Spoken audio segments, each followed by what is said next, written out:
This is Another Dam podcast about digital asset management. I'm Henrik de Gior. This is a recording from the Insight Exchange Network's 2019 Dam Summit in New York City. Carol Thomas-Knipes shares some advice and tips about managing the long-term sustainability of a dam initiative in a presentation called Seeing the Forest, Keys to Dam Sustainability. Hello, everyone.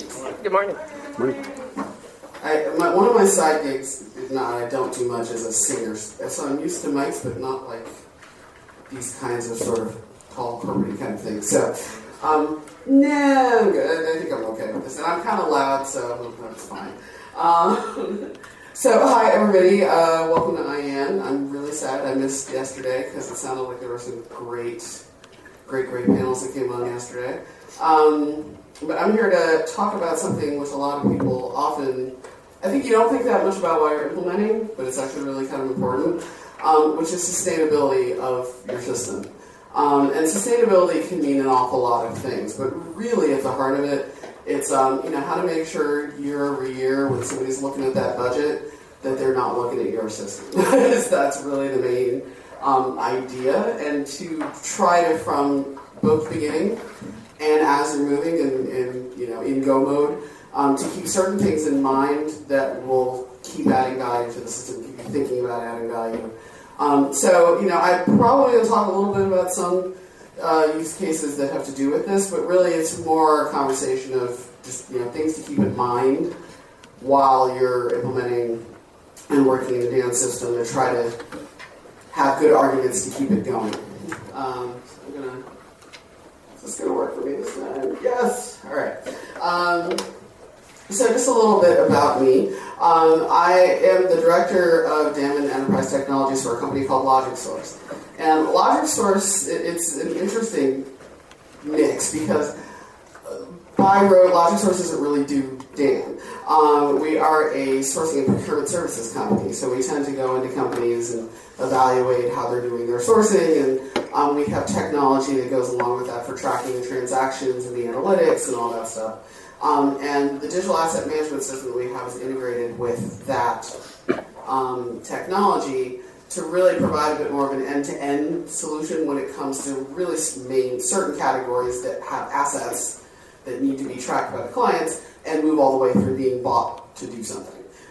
So I oversee that system, and as I've chatted with an awful lot of people also, like many others, sort of get other things thrown on them, like SharePoint and all sorts of other things. But so I come from that world, but I've been working in a lot of enterprise and marketing technology for probably a little over 20 years. Came from the agency world and then moved into working with LogicSource. So in doing that, and probably like many of you, I've implemented other sort of periphery systems like NAMs and MRMs, and worked with content management systems to integrate them, and workflow, etc. So I do a lot of hands-on implementation. Our company kind of does a bit more than advise. We tend to go in and execute and go steady state with clients. And one other little note, I am a semi-retired singer-songwriter. I really don't do it much anymore, but it's one of the things I do like to do. So with that, I'm going to kind of start with, what we all know about dam systems. And I'm sure everybody had their dam therapy yesterday talking about all these various things. But, at the end of the day, dam is a really wide term. It can be anything from an image repository to a whole full enterprise system that connects to content and, just completely data libraries. It can get feeds from different systems.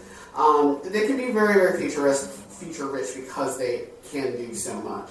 And really, because of that flexibility, we're in a really good position to work on systems that can be a hub for let's call it the important data that flows in and out of your company.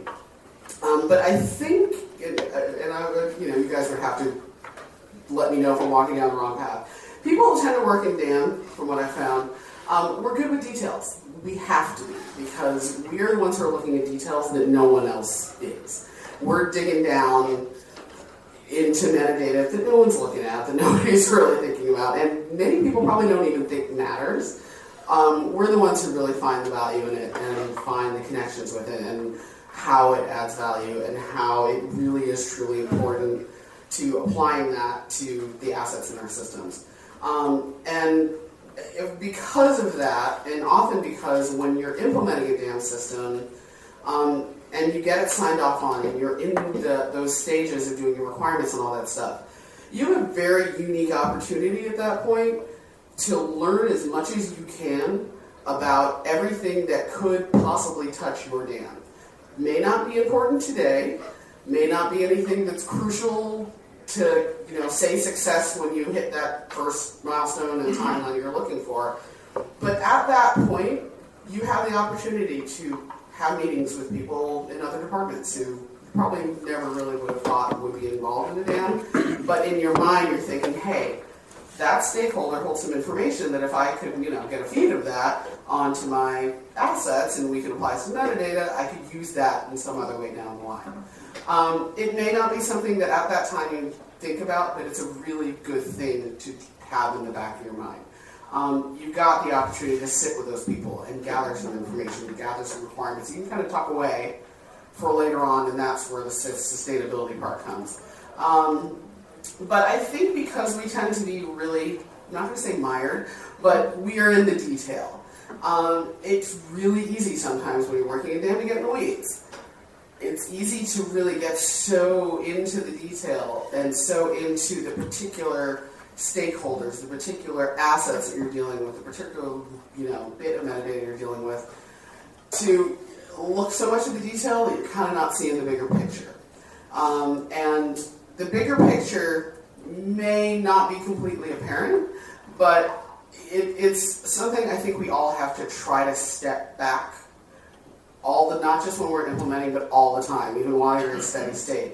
Take a step back and really look at the big picture of where your DAM sits in your enterprise, what it's connected to, what kind of value it tends to give, what the impression of it is. All of that is the step back that I think all of us could really use doing to make sure that over time your DAM stays sustainable.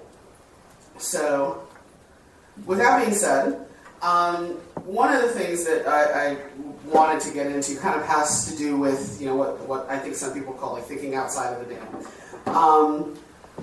In implementation, and as you move along, it's really good to define the people who consume your content and the people who provide it, and who create it.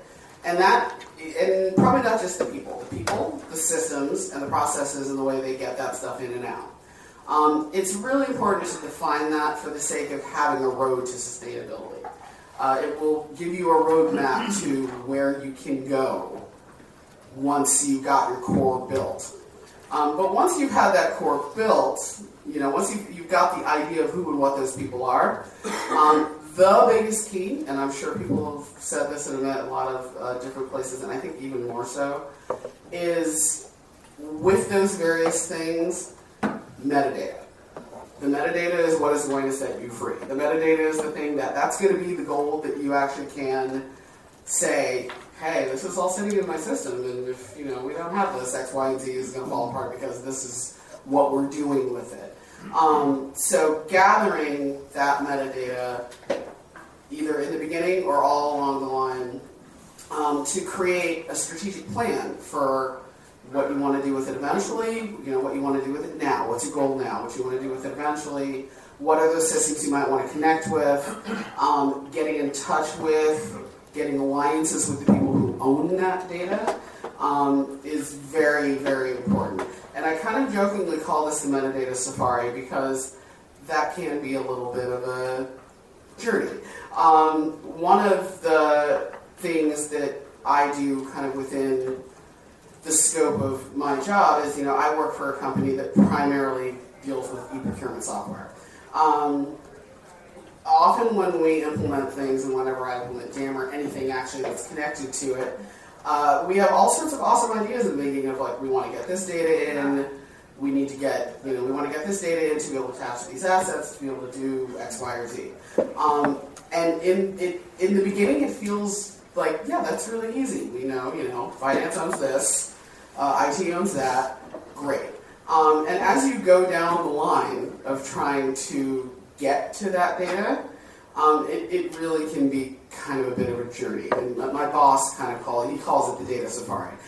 Because you'll go to one person and they'll be able to kind of give you 40% of a report that can help you, but they will give you a report with like 70% of stuff that you really don't need, and then you've got to kind of do this negotiation of, okay, if I'm going to do a feed with this thing, can you get it to me without all the stuff that I don't need? And it is a lot of negotiating and trying to bite down to find the right person. However, going on that safari, figuring out where those data sources are, making alliances with the people who manage that, again, is another point of being able to empower yourself to have a system where you can make it more sustainable by being connected to other things.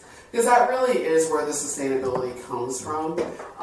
It's that value in a corporation often is your system can't live in a vacuum.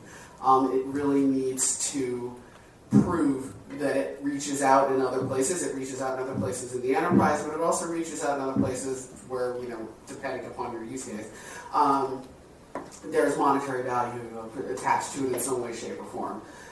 So that data really is king, and don't be frustrated by the fact that it may not be where you think it is. Don't be frustrated by the fact that it may take a little while to dig down and find who's got it. That's kind of par for the course. That's the way it goes. But it is important to walk down that road and go on that safari and find those stakeholders and find those people, because the metadata is going to be really one of the things that keeps you going. And then one of the other things, really, in terms of having a good foundation, of the sustainability is, if you got a good foundation, you can build off of that. And a good foundation really lies in being able to call something success, getting good buzz off of what you've done. It's really exciting when you got to get the sign off on a system like this. You really start thinking about all the different things you want to connect to it, and all the efficiencies you're going to get, and the number of assets you're going to have, what you're going to be able to do with it. And sometimes, while you're in those initial stages, you could call it scope creep, and some of it's just being excited by seeing what you can do. But you start wanting to expand too soon, wanting to try to solve every single problem that you can, because you probably have the ability to hit a couple of different areas. Usually, every single time I walk into a brand new client, I will ask them, and I'll kind of bring up these questions that I usually tend to ask them, but it really is kind of like, what are we trying to accomplish here? Going to be really clear about, let's all agree on what we're trying to accomplish, so that when we walk out of this 60, 90, whatever number of days we said we're going to do this, it may not be, the palace, but you can say, we succeeded at this. There is success here. It's visible. I can feel it. So to that, I would say, if you deploy small and solid, have a really clear vision of what it is you're trying to accomplish, make sure that you validated that vision with the people who are going to use it, and if you have champions there. If you deploy it small, and by small, I'm not sort of meaning like one department or whatever, define exactly what you want to do tightly, get everybody sign off on it, deploy it small, and get success out of there. Get stakeholders, get some people excited, get a good buzz. Don't forget about the awesome other ideas you had about how you can connect to things to be able to make things sustainable, but without having that success, that base of fans, you're not going to be able to make those other steps. So really make it important to have in your head what success looks like, get that success, and then definitely think bigger. Don't just stay mired in that success, kind of keep it going.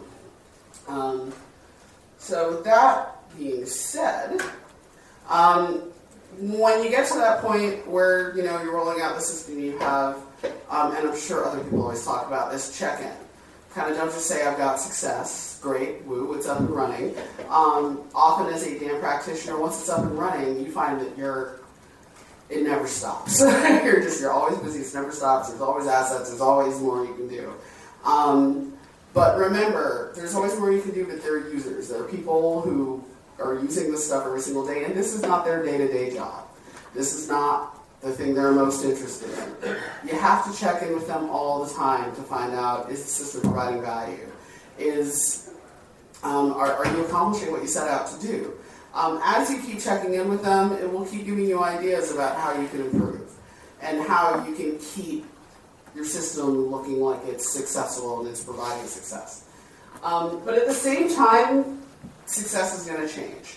And you have to stay flexible about what your vision of what this thing is going to be. So with that, initially, the main point was like, let's get a system in here, let's get all of our files in here, let's get that rights management info in here, and that's what we're going to do. That's what's important. Really, once we did that, as soon as it was done, it was like, so what are we going to do now? Like, we need to justify why this thing is still here. We solved that problem. And really that, what my boss thinks of as being successful with the system kept changing. Within a year, it was kind of like, okay, we have other agencies we have to work with, and we've got to make this stuff web capable so they can grab it. Okay, that's what's going to be success.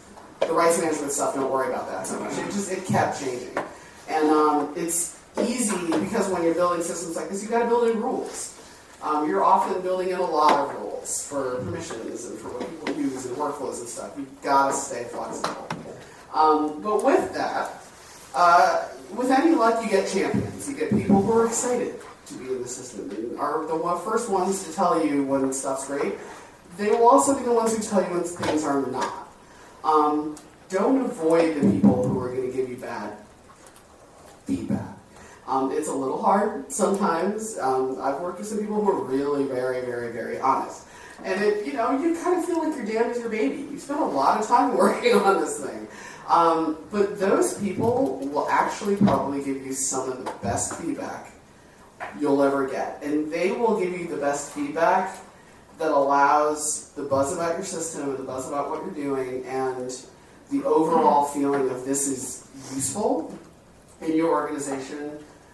They will get that out there to the greater organization.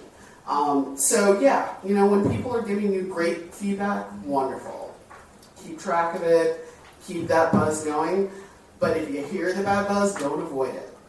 Jump on it, get on top of it, get those people's ideas, because really they can become champions if you work through whatever the problems with them, and you may actually discover that they've come up with some really valid points, and sometimes even valid points about, hey, I never really thought about, we're making you do these 3 steps, and there's another system that's involved with that whole thing. Either do we need to connect with that system? Do we need to change a process having to do with it? Maybe there's something we can do to replace, etc. Those all lead you down that road, which is very, very useful. And then really governance is another really big thing.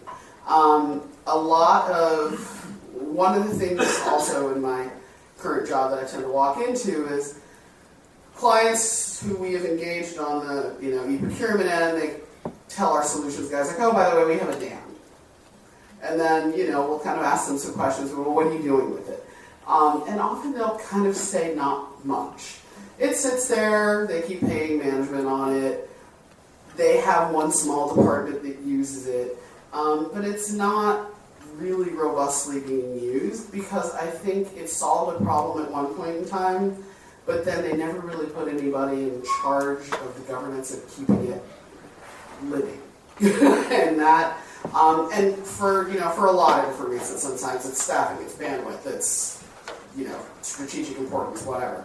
But if you are the damn person, the person who's building this job, you have to build into your future template governance.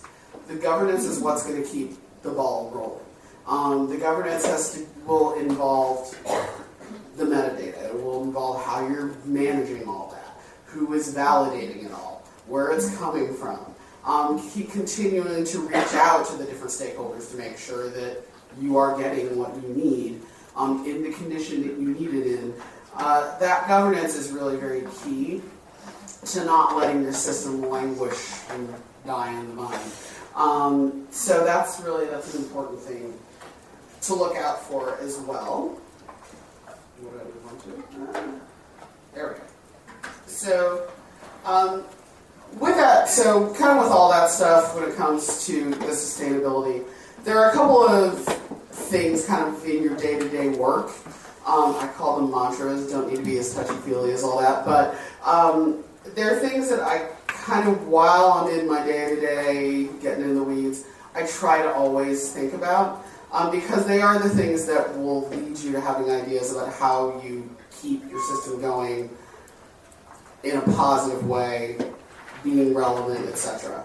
And one of the big things, and I literally do kind of say this to myself every single day, sometimes it's out of frustration, but often it's like, what is the problem we're trying to solve with this system? There's a lot of minutia with what you're doing when it comes to dam, but often sometimes you may sit in a meeting and there are people talking about a lot of different things, and you have to just kind of stop and tell me, like, what are we trying to do here? And there may be a lot of different answers to that, but trying to have a firm idea in your head of, this is a system that was brought in here to solve a problem. It could be more than one problem, but keeping your eyes on what that is will help dissipate some of the noise that you get, and help just keep you on a path, which will keep the ball rolling. But that being said, you got to look around. You've got to poke around and kind of see, like, where else in your enterprise, with other systems, with other departments, can you see an dam adding value? Another little example kind of from the agency days that I had is, I worked in a place that back in the big glut of agency life, I think we had about 175 employees, and the dam was really built for that.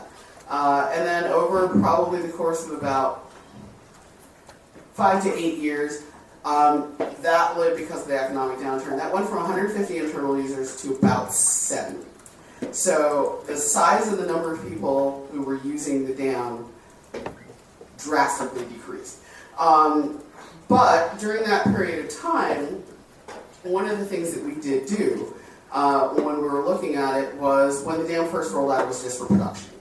And then we sort of moved, it was for production and creative. And then we realized that, all the account people need to use the dam. There's no reason why we should keep having to email them things, give them access to it. So then we rolled out into a different department. So kind of as the size of the company kept shrinking, the dam kept being used by more and more people, because it was just a good opportunity to keep looking at who else can use this thing, so that as things are shrinking, when they're looking at the balance sheet, they're not looking at your thing. You've got to have the hooks in as many places as you can. And it wasn't quite as cynical at that. It really was, we have a system that can do a lot of things. Let's try to connect it to as much as we can to add value. And in the end, we ended up having, it really got to a point where I think it was about 60 internal users. But because of another place where we found that we could add value, which was actually making little mini dams for our clients, we ended up having about 600 external users. And that really came about from sitting in a meeting, hearing somebody having an issue, complaining about how the clients can't get their IT department to build them a portal to put our PDFs in. I mean, something really simple. And just chiming in and saying, like, what do they need? And finding out what it was and discovering, like, we're the ones who have the assets, they're the ones who need it. Can we build these portals for them? And we actually ended up doing that for about 15 different clients, and as a result, like I said, having about 600 external users, which added great value for the clients. We were able to then charge them for having those portals. And they got something out of it. They got to use their assets regularly, distribute them, all of that. It's that looking around to be sure that you haven't looked for any lost opportunities. Don't get lost in the weeds. It's very easy to get lost in the weeds, but you have to try not to and keep your eyes on the prize.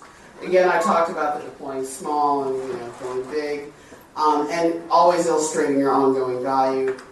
Support your champions, but then there's something kind of at the end of all this that I would get into, and I've realized that I do have a bit of a typo in this.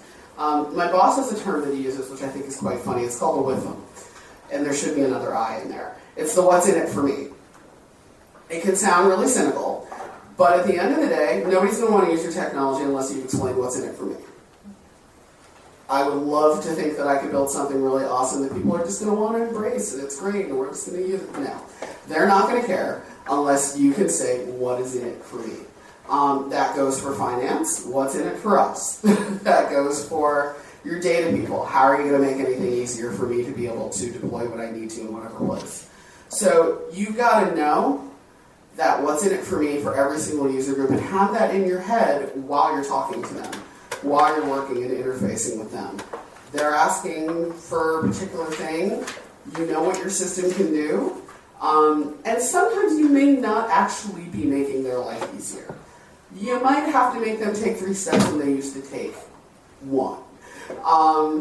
You got to tie the different things together, because the what's in it for me sometimes, frankly, might be we are saving X down the road.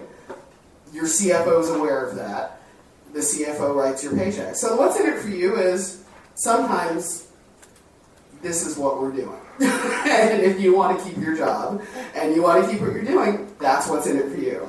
Sounds harsh, but that is really, sometimes you've got to go there and you've got to be like, there is a bigger world here. This system's one part of it. There's a bigger world, and you've got to understand what that world is, all the steps along it, and what works for everybody. Because if you really come up against users who are resistant and having trouble, that what's in it for me may be the only way that you actually are able to win them over. So the WIFM is very, very important. And did I get? Sean's not moving for you. No. I think there's only like one more. Yeah. There we go. So, and I think I got till 9:10, I think. Okay. So really, at the end of the day, when it comes to sustainability, I would say your big things are, don't keep your system in a little bubble. Always think that it can expand. Always look at the other places where it can expand to. Reach out to those people. Get to know them. Get to know their data sources. Get to know the people who own that data. Being able to connect your system to as many other things in a smart way where it's adding value makes it much harder to pull something like that out. It makes it much harder to justify starting it. So really kind of the thing I'm going to end with here is the other part of the WIFM, which is what you usually will get from management, which is the what have you done for me lately. And it's very true. You will build something that feels like the greatest thing in the world. Blood, sweat, and tears. A year later, they're going to look at you and be like, so, what now? And that is it happens all the time. So as you're going, you don't want to kind of have to do this just when the CFO or when your boss comes in front of you and says, I need KPIs. You have to keep that in your mind all the time. What is your ongoing value? What is the ongoing value of your system? What's it doing? Are you saving time? Are you improving processes? Or have you controlled chaos to a certain extent? And also keeping in that the connections you have made with the other systems and the time you saved having those connections and the processes you probably improved, etc. And so that when you're thinking about all that, that is the time, once you've kind of established those metrics, to think to yourself, okay, where can I expand? What might be smart to integrate with? Where can I expand some metadata? Who are the people who can help me with that? To give an answer to what have you done lately. It's like, well, what I've done lately is, I've explored having our data connect to our CRM because, frankly, we use a lot of the same data. It may be a good thing to do. Or it may be that you've looked at that and you discover, it's like, you know what, CRM does its thing, we do our thing, we connect here, maintaining that connection and making it a little bit more robust in other ways, that's the way to go. Always kind of thinking about what the reach is, but positives, negatives, where it fits, etc. Really, really, really important. So really, at the end of the day, when I kind of talk about seeing the forest, it is that our day-to-day lives working as dam people are very specific. You're working in a very specific area with a lot of little data points. Always keep your eyes open to what is going on in departments that have nothing to do with your dam, with people who kind of aren't necessarily involved, other systems that it may not make too much sense to think about, and by that I mean financial systems. Most people usually don't ever think about that sort of thing, but there are connections that can be made to an ERP from a dam that can be very, very powerful. Look at those other systems and just kind of see where that value could be, and just keep that in your mind all the time to make sure that you are growing a system and keeping it sustainable and going. And then always governance, governance, governance. Have an owner and have them keep growing the system. So I think hopefully I didn't speak in my usual New York going too fast thing, but I think I left a couple of minutes to be able to, if anybody has any questions or anything you kind of want to talk about, bring up. But that really is kind of where my point of view when it comes to sustainability on a dam. Let me go back to the beginning. Anybody have any? Hello. Hi. Hi. I just wanted to expand on a thing that you said as far as really listening to the naysayers. In my experience, we have this antiquated promo reel that goes out in satellite, and some people will not let it go and don't want to come to my dam. This one guy, he emails me all the time why the dam doesn't work for him, and I take his advice, and my whole goal is to make him a champion at the end of the day. And he has had really great suggestions that I've implemented right away, and the rest I'm like, Todd, keep talking to me. All the things I can't do for you right away, I'm putting in feature enhancements. And it's just been the best feedback I've gotten from anybody else, so I just totally agree with that. I think it's really important. It's a good story to try and turn those people around, because unfortunately negativity, it tends to trump, in terms of buzz, it trumps the positivity. It's going to be out there. So if you nip it in the bud, and especially, don't assume that person's a complainer. They might actually have really good ideas. I think there's, over here. Oh, hi Ralph. You mentioned the kind of good buzz and bad buzz.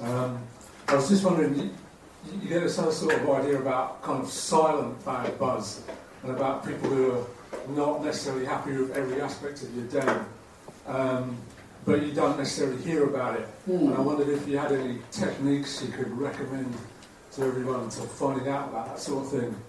And it's funny, I know exactly what you're talking about because I have encountered that a lot. I get a little nervous actually when I don't hear from my clients because it sort of feels like, they're talking about something else or moving on to something else. I think you just have to keep reaching out to the people you don't hear anything from at all. Either they're just busy and they don't care, or they really are silently brewing. I think count that. Don't just assume they're fine. I think it's good to every now and then, maybe even just send out an email. I find that kind of when people get an email about the system, it kind of doesn't have that much to do with, that something's wrong or whatever. Like a tip, this may have been something you didn't think about. If you, were you aware of the fact that you can actually add your metadata in Photoshop instead of having to put it into the dam and type it in there? You can do that. Great. Sometimes kicking off those kind of emails that are tips wake up the people who aren't paying too much of attention to what's going on in here, and they may kind of say, you might get the positive feedback, you might get the negative, but it's a good way to engage with the ones that kind of won't say much. But yeah, it's hard when you have people who just aren't giving any feedback at all. But I think you got to keep trying. Hi, Carol. Hi. In talking about finding where there's value, it looks like pretty much all of the things that you highlighted there are efficiencies and cost savings. And at least what I found is that when it comes to content, people don't necessarily get excited about cost savings. They want to see revenue generation. Do you see any place where you feel like the dam is a standout for potentially being a profit versus just a cost savings? I think that I've had situations with people, and they tend to be people who are lucky enough to own their own content, where they didn't really think of ways of being able to monetize it. because often it was sitting on servers and just sort of all in a lot of different places. So if anything, the dam gave them a motivation to be able to look at all this stuff and to be able to say, hey, now we've got it tagged and organized and all this stuff. How can we now present it? And you know, if it's in a dam, maybe we can present it into almost a storefront-like tool if you're in a position where your assets are the kind of thing you're able to sell.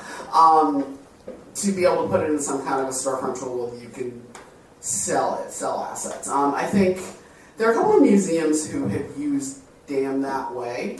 It's been the impetus of being able to then tack on to monetize their photography, their art, that kind of thing. I think some of the other stuff, I think you will monetize it. I mean, I know that's always the issue with DAM is everybody's like, well, where am I saving money? And often it tends to be, you know, you can reduce people or you can, you know, reduce servers. That's another big thing that often you can kind of say, and especially now there's so many SaaS systems, is you can actually reduce hard IT dollars. But in terms of making money off of it, it tends, from what I've seen, to be realizing the value you have in assets that you kind of just thought you needed to organize, and then monetizing that from that rate. But you know, I come from a world that really is more, I would say, artistic, you know, creative assets, photography. I've moved a bit more into a direction where it is a lot of other things, that making them now fixtures and facilities and all sorts of things. But really, the efficiencies are a lot of it. But giving you an opportunity, particularly with metadata, to be able to then monetize is something that people think of. I mean, does anybody else in here have any other kind of... Have you had situations, I would say, where you've been able to use your DAM as a way to say, hey, we can make money off of these assets that we have? Any other example? I know I'm putting people on the spot, but I think it exists out there, but I hear what you're saying. It does tend to be, you know, efficiencies and performance indicators and that sort of thing, and that is that world. I think that could be a very, very interesting probably panel for a future thing, is, you know, monetizing your assets. It all just kind of depends on what they are and what your position is to be able to do something about that. All right, thank you very much. All right. Thank you guys. If you enjoyed this presentation and are interested in attending the Insight Exchange Network's DAM Practitioners Summit on January 30th and 31st of 2020 in New York City, you can find out more details and a discount code by visiting anotherdamblog.com. If you have any comments or questions, please contact me at anotherdamblog@gmail.com. Thanks again for listening.